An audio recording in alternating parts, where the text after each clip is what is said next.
This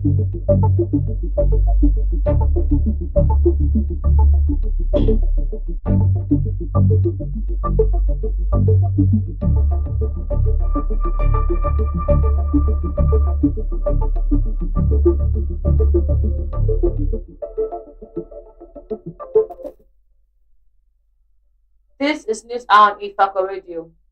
Good morning, I am Nado, Esther.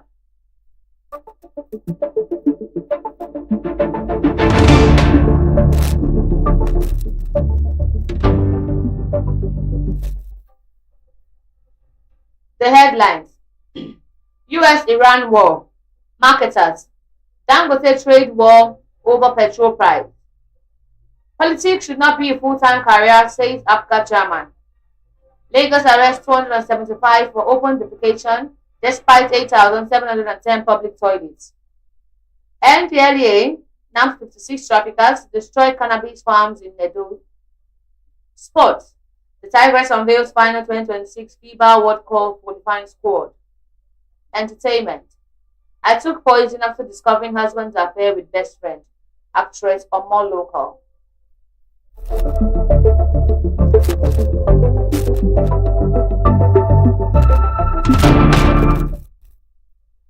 The news in full. US-Iran war, marketers, Dangote, trade world over petrol price.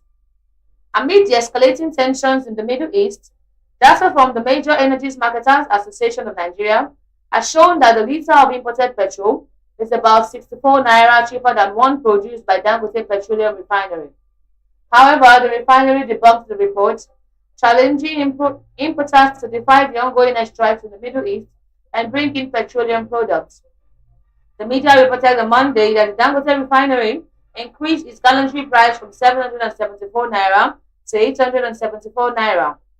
The adjustment followed a jump in oil prices to $84 per barrel, up to below $70, days before the airstrikes involving the United States, Iran, Israel, and other countries.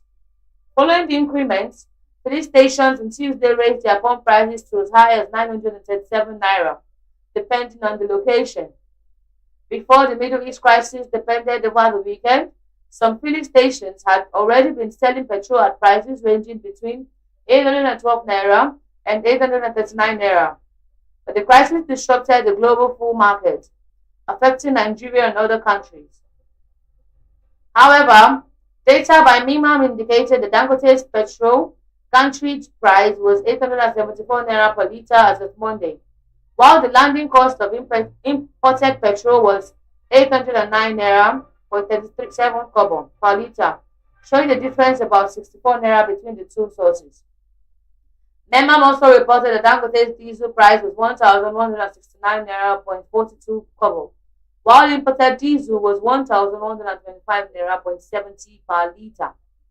However, officials of the Dangote refinery, who did not want to be mentioned because of the sensitivity of the matter, said some importers were projecting a false narrative to ensure the federal government continues to issue import license.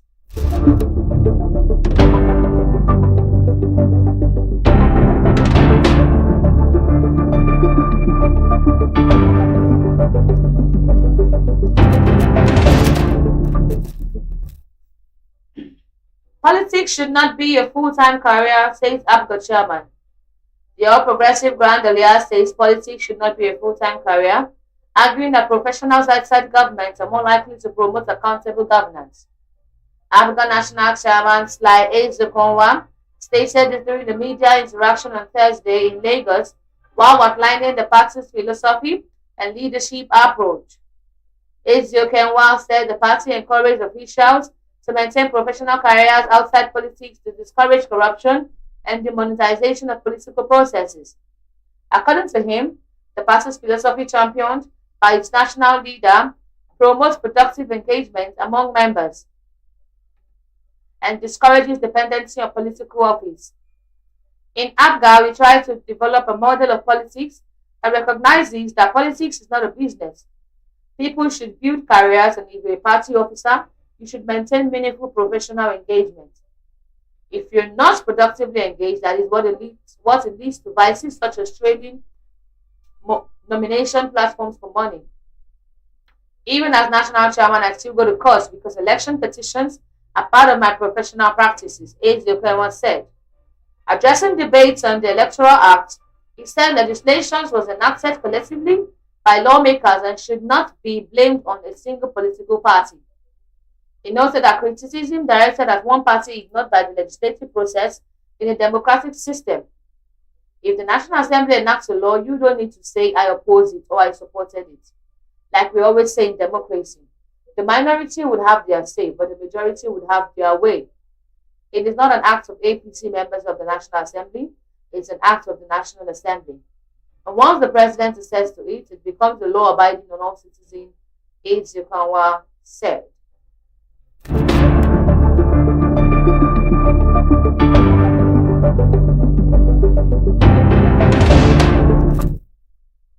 Esther's protester regained freedom after 6 years detention. A Lagos State advocacy group, the Take It Back movement, has announced the release of Rashid Wasiu, who was detained following his participation in the 2020 NSAS protest. The NSAS protest, which began in October 2020, was a nationwide youth-led demonstration against police brutality, particularly the activities of the disbanded Special Anti-Robbery Squad. The protest drew thousands of young Nigerians to the streets and were marked by clashes in some states. Mass arrests and allegations of human rights violation. In a statement signed by its Lagos State coordinator Adekunle Adeyemi Taofeek and obtained on Thursday, the group said Wasiu regained his freedom on Wednesday, March 4, after a Lagos court struck out his case. According to the group, the development ended nearly 6 months of detention. The statement described the development as a significant breakthrough in a sustained campaign for the release of the persons arrested in connection with the protest. Today marks yet another milestone in our ongoing struggle for justice, as the case of Rashid Wasiu was officially struck out, restoring his long-awaited freedom. The development references our belief that persistence, solidarity, and commitment to justice will always yield truth. The statement read.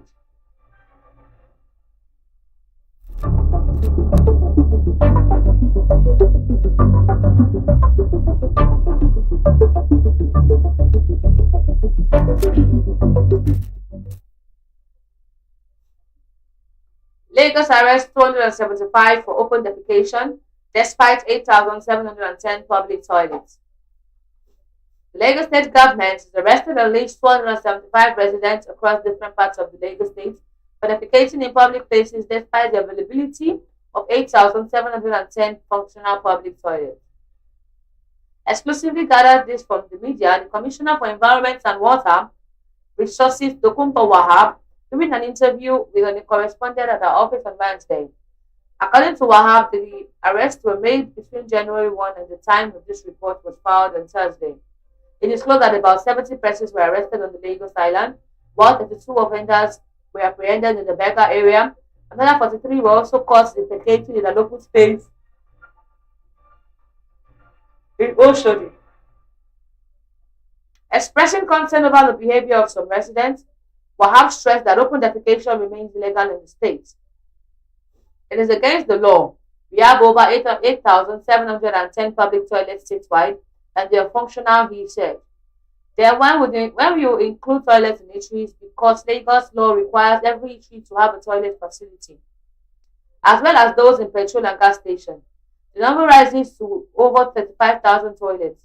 But when people continue to engage in bad behavior, the law must be enforced, so they understand the consequences. There is no excuse for it. He explained that the state government has set up an open defecation task force that patrols daily to curb the practice.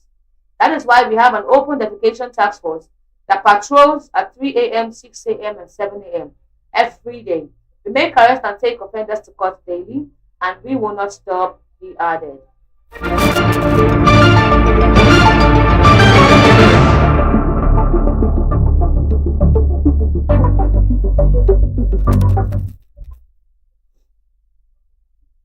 NDLEA nabbed 56 traffickers, destroys cannabis farm in Edo. The Edo State Command of the National Drug Law Enforcement Agency arrested 56 suspected drug traffickers and seized 2,167.74 kilograms of illicit drug in February. The state commander of the agency, Michelle Ofoyejo, disclosed this in a statement on Thursday while presenting the command's operational scorecard for the month. Ofoyejo said a series of intelligence-led operations across the state led to the arrest of the suspects, 34 males and 22 females, at various identified drug flashpoints. Giving a breakdown of the seizure, the commander said the confiscated drugs included 900.89 kg of assorted illicit substances, while three cannabis farms measuring 0.506739 hectares with an estimated yield of 1,266.85 kilograms were discovered and destroyed in the forest location. He said in the month of February, the District Command of National Drug Law Enforcement Agency arrested 56 drug traffickers and seized 2,167.74 kilograms of illicit drugs. He noted that 3 new cases were filed in court, bringing the total number of pending cases at the Federal High Court in Benin City to 96. On the prevention front, the commander said the drug demand reduction department counseled 28 clients, comprising 23 males and 5 females, who were referred for counseling and later reunited with their families.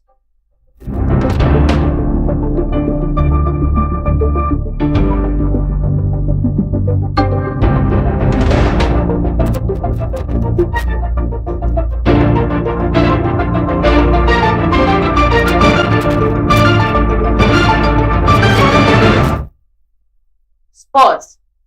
The Tigress unveils final 2026 FIBA World Cup qualifying squad. The Nigerian Silver Women basketball team, the Tigress, have unveiled their final 12-player squad for the upcoming FIBA Women Basketball World Cup qualifying tournament 2026, with the list confirmed by the FIBA on Thursday. The squad also announced on the team's official social media platform on Thursday includes experienced campaigns such as Ezin Nekalu, Sarah Ogoke, Ami Okonkwo and Promise Amukamara, alongside other key players. The 7-time African champions will compete in the qualifying tournament scheduled for March 11 to 17 in Lyon, France, where they are set to face Colombia on March 11, followed by the game against South Korea on March 12, the Philippines on March 14, France on March 15, and Germany on March 17. The top 3 teams from the group will advance to the next stage. Having secured automatic qualification for the 2026 FIBA Women Basketball World Cup in Berlin by winning the 2025 Women AfroBasket, the Tigress will use the Lion tournament to sharpen strategies and build team cohesion ahead of the global event. Alongside host Germany, Australia, Belgium, and the USA have already qualified.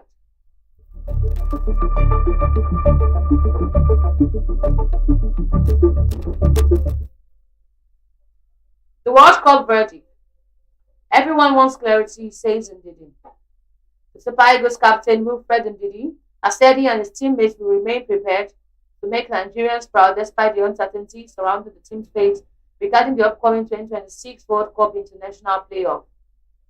After missing out on automatic qualification for the 2026 World Cup, which will be held in the United States, Canada, and Mexico, the team also fell short in the African Playoff final, losing for 4-3 on penalties to DR Congo last November. However, a potential lifeline emerged for the Super Eagles when the Nigerian Football Federation petitioned Dr. Congo's advancement to the Intercontinental Playoff, citing the alleged improper switch of nationality by some of their players.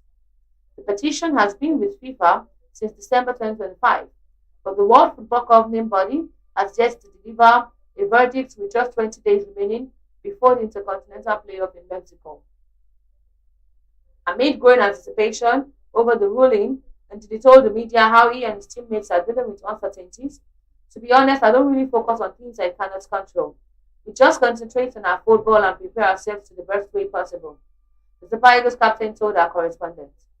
Of course, everyone wants clarity, but we trust the Nigerian Football Federation and the authorities to handle everything properly.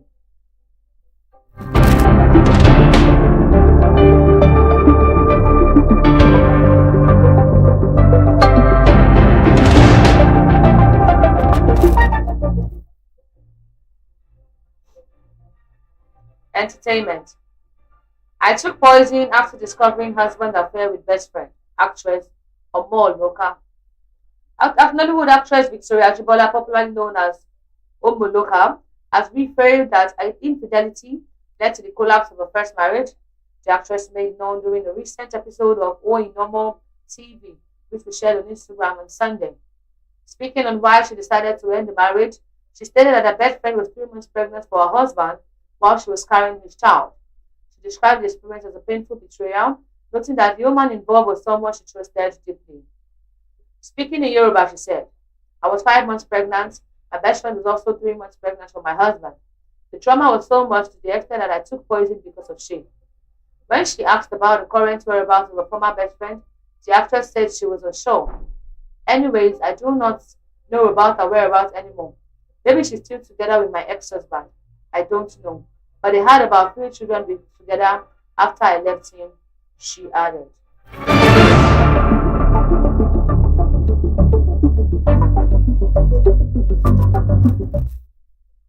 Recap of the headlines. US-Iran war. Marketers Dangote trade wars over petrol price. Politics should not be a full-time career, says APGA chairman. Lagos arrests 275 for open defecation despite 8,710 public toilets. NDLEA announced 56 traffickers destroy cannabis farm in Edo. Sports. The Tigers unveils final 2026 FIFA World Cup qualifying squad. Entertainment. I took poison after discovering husband's affair with best friends, actress Omar Local. Follow us on all our social media handles on Facebook, Twitter, YouTube, TikTok, WhatsApp, Ifako Radio, and Instagram, Ifako_radio. Thanks so much to our news producer. Thanks for listening. And for news reporting, contact us at ifakoradio@gmail.com. Call or WhatsApp 091 2222 7433. Thanks so much for watching. I am Nado Esther. Have a productive Friday. God bless Ifako.